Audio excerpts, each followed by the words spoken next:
Hey everyone, Ray's here. Today I thought I'd go through something that's been on my mind for a little while, and I'm sure it's been on your mind as a VF Series 2 Commodore owner, and that's car theft. These cars, as we know, are going in record numbers. I know there's been a couple of videos out recently on the statistics and why it's happening.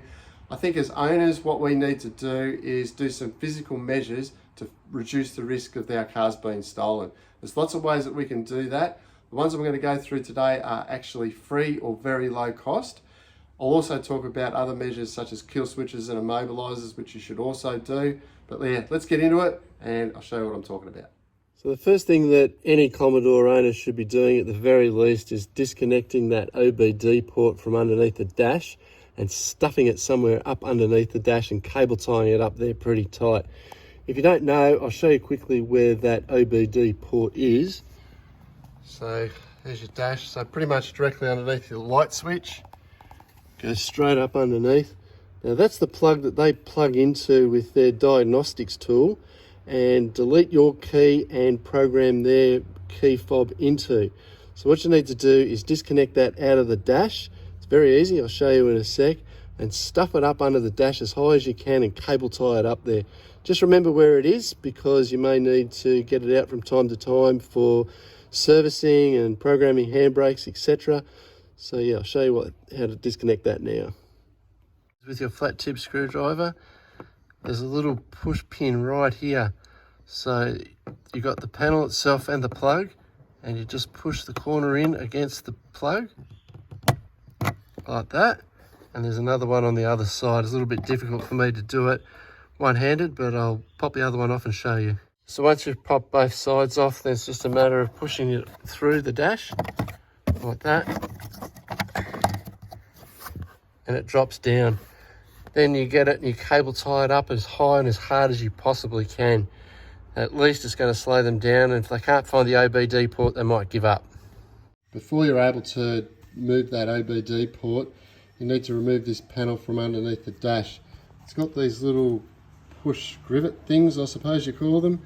What I'll do is I'll show you quickly how to disconnect those and where they're located. So you've got 1, 2, 3, 4, 5.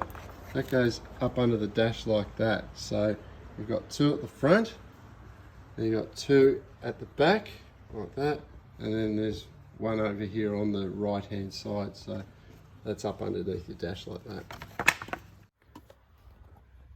I found the best way to get them out is to remove the center section that just pops out with one of these trim tools. Then you have the inside part left, get your trim tool, and they just pop straight out.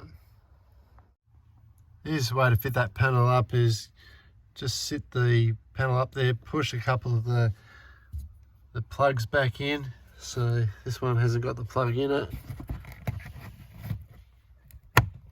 Clip it back in, then get the other piece once you've separated it and just put it back in, and then it's all clipped back up.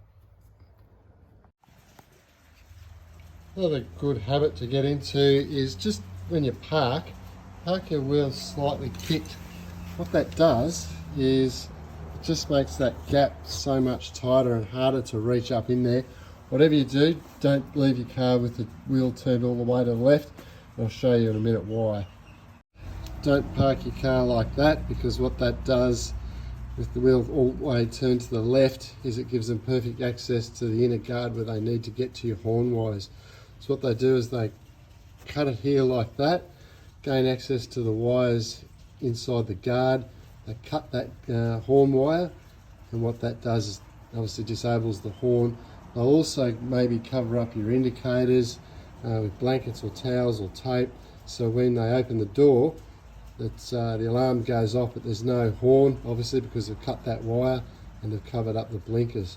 So it just gives them a little bit more time to work. Now, if you've got your wheel turned to the right, as I said, it sort of limits the access a little bit. Turn to the left gives them full access. So what I'll be doing is, as I said, turn it slightly to the right. Now, what I'll show you next sends a bit of a message to the thieves. So I think it's all about sending them messages. If they see this, they might think, well, we'll go on to another car.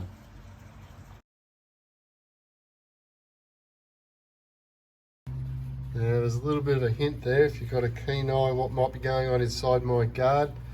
What you're going to need is a T15 Torx bit. You take out the 1, 2, 3, 4, those 5. Torx heads are out. Those Torx heads. I'll show you what's going on inside my guard. I've got some of that grill mesh that actually gets held in by those Torx hex or Torx head screws. That goes all the way up there. I'll pull that out and I'll show you how big it is. And it basically goes all the way on the inside of the guard there.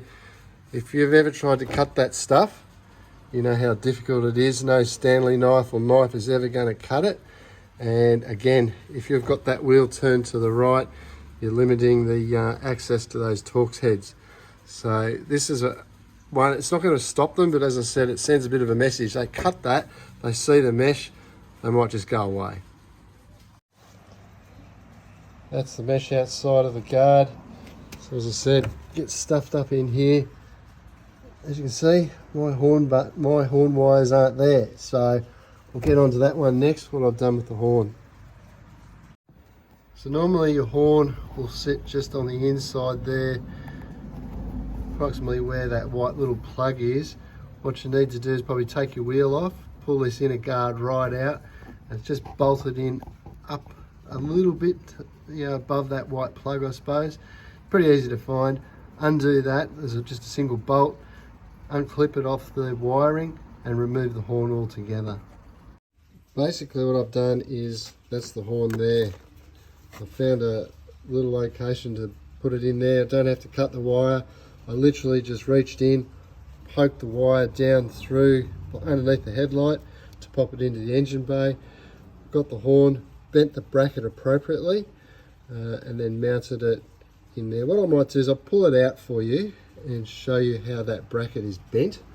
So you're relocating it to the engine bay. So obviously to get to the engine bay, they've got to open the door, they've got to pop the bonnet. If they pop the bonnet, it's going to let the horn off. So you can also get extensions where you extend that wiring from there and they mount a secondary horn up there, which is also a good idea, because even then if they reach through and they cut that wiring, that secondary horn goes off. So that's the whole idea of the secondary horn. While I'm here, I'll show you how you disconnect your horn. It's got a little button on the side, a little press tab.